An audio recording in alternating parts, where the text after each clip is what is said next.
Martin, good to see you. See you too.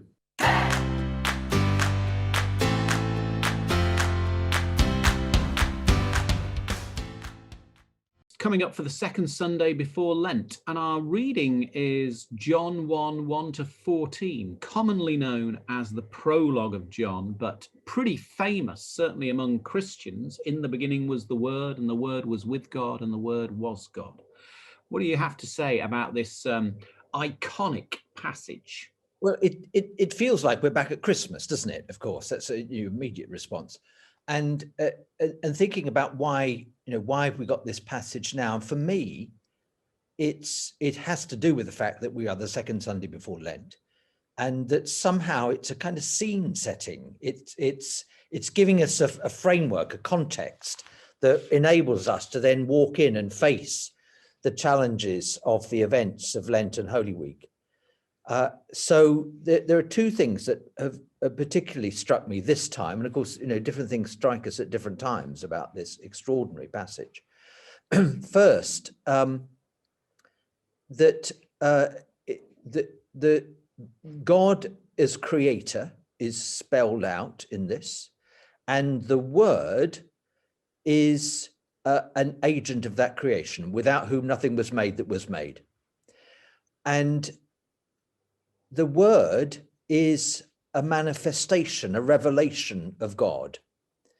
And therefore, if creation is, and that ongoing process of creation is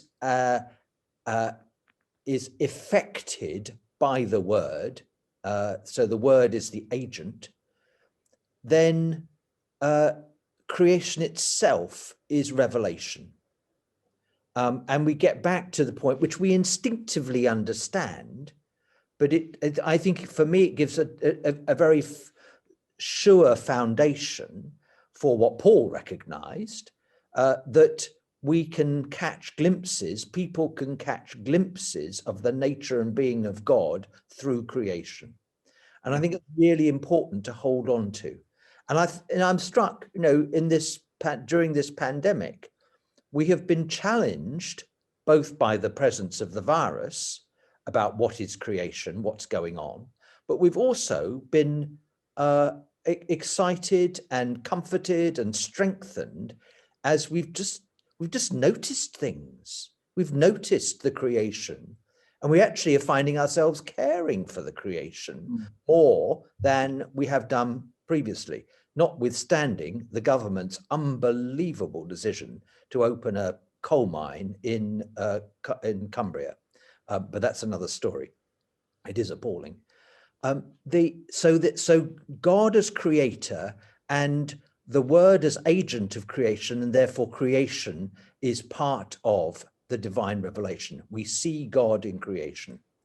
And the second thing then, of course, that happens is that creation, God is dramatically focused in the Word becoming flesh.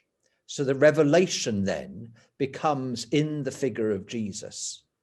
And so we have both creation as a glimpse of God, as signs of God, and the process of creation as the sign and presence of God. And then in Jesus, that extraordinary focus on the whole being of God. And I'm always remember Michael Ramsey talking about that if we want to know anything about God, we have only to look to Jesus, because in Jesus, all we need to know about God is there.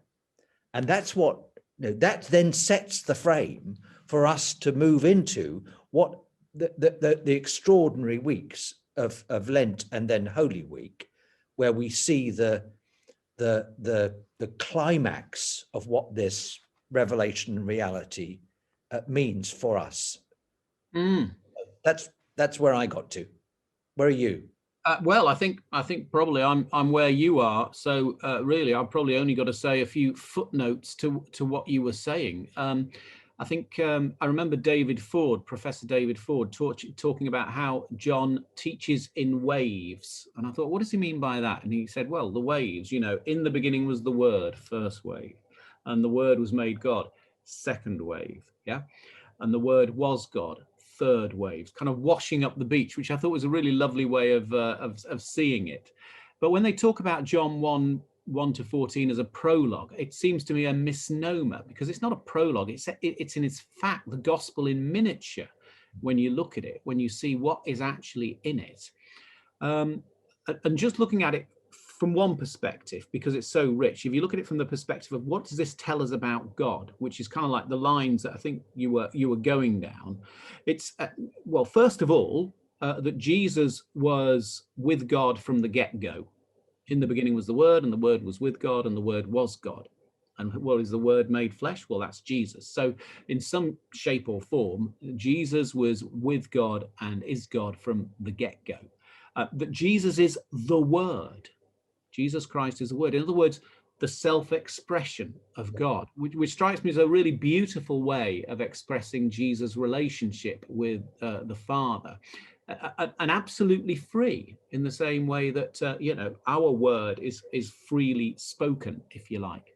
And again, your point about all things were brought into being by him, but through him. So there's something about our attitude, therefore, to everything that is in creation that needs to understand that this is somehow involves Jesus Christ, and therefore needs to change the way in which we encounter all things.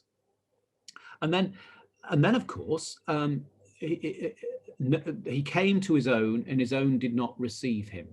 So, in other words, there's no force or coercion here, yeah. But to all who received him, who believed in his name, in other words, are we going to have the hospitality to trust or not? So there's a dynamic there of the nature of our engagement with God. And then the purposes are revealed, because it said he gave the power to become children of God. Aha, so now we see what the purpose of God is here, for us to be adopted into his family as his children and to walk intimately and closely with him. I love what Paul says in Romans 8. He talks about creation waits with eager longing for the revealing of the children of God. And I hadn't realized till recently that the actual translation of that, one way of translating is creation is on its tiptoes with expectation and anticipation for the revealing of the children of God, because it's such good news to the whole of creation. And then it closes with, amongst other things, the glory of God. And we have seen his glory as of the only Son of the Father, full of grace and truth.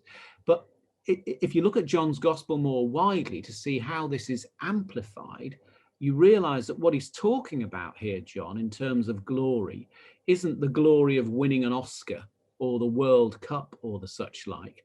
For instance, he uses the word glory, Jesus, when Judas goes out into the dark and betrays him. Now the Son of Man is glorified.